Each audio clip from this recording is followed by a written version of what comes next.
বৃষ্টি কমে আসায় নোয়াখালীতে নামতে শুরু করেছে পানি। এ নিয়ে বিস্তারিত জানাতে নোয়াখালী থেকে সরাসরি যুক্ত হচ্ছেন সহকর্মী আবুল হাসনাত বাবুল। বাবুল, নোয়াখালীতে এখন কি পরিস্থিতি দেখছেন, আমাদের বিস্তারিত জানাবেন। যে নোয়াখালীতে গতকাল শুক্রবার থেকে আজ শনিবার সকাল পর্যন্ত অর্থাৎ গত ২৪ ঘন্টায় কোনো প্রকার বৃষ্টি না হওয়ার কারণে জেলা শহরের যে সংযোগ সড়কগুলি যেগুলি জলাবদ্ধতার সৃষ্টি হয়েছিল সেই সংযোগ সড়কগুলি থেকে অধিকাংশ সড়ক থেকেই কিন্তু পানি নেমে গিয়েছে। তবে নিম্নাঞ্চল যেই উপজেলাগুলি কোম্পানিগঞ্জ, কবিরহাট, সুবর্ণচর সহ যে নিম্নাঞ্চলগুলি জলাবদ্ধতার সৃষ্টি হয়েছে সেগুলি থেকেও ধীরে ধীরে পানি নামতে শুরু করেছে, এমনটি স্থানীয় বাসিন্দাদের সাথে কথা বলে আমরা জানতে পেরেছি। প্রশাসনও বলছেন যদি বৃষ্টি না হয় তাহলে ধীরে ধীরে পানি এই সপ্তাহের মধ্যে মোটামুটি নোয়াখালীর জলাবদ্ধতা মোটামুটি কাটতে পারবে বলে এমনটা ধারণা তারা করছেন।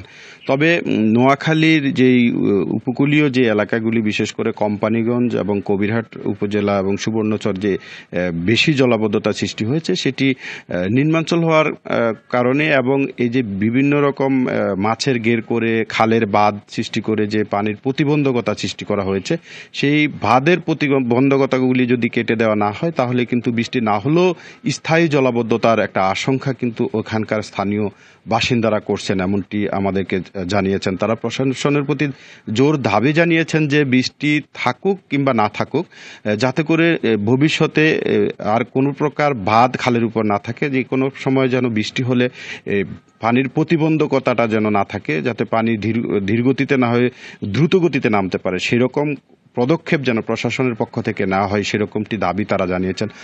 কালার এক্সপার্ট, জর্জ স্যাপ এবং মাইল্ড অন হ্যান্ডস টেকনোলজি সমৃদ্ধ অরিক্স ক্রিস্টাল ওয়াশ আপনার নন। অপরদিকে কৃষি খাতে ব্যাপক ক্ষতি হয়েছে। প্রায় ৮,০০০ হেক্টর কৃষির জমির আউশ আমন সহ বিভিন্ন প্রকার সবজির ক্ষয়ক্ষতি হয়েছে বলে জানিয়েছেন জেলা কৃষি সম্প্রসারণ অধিদপ্তর।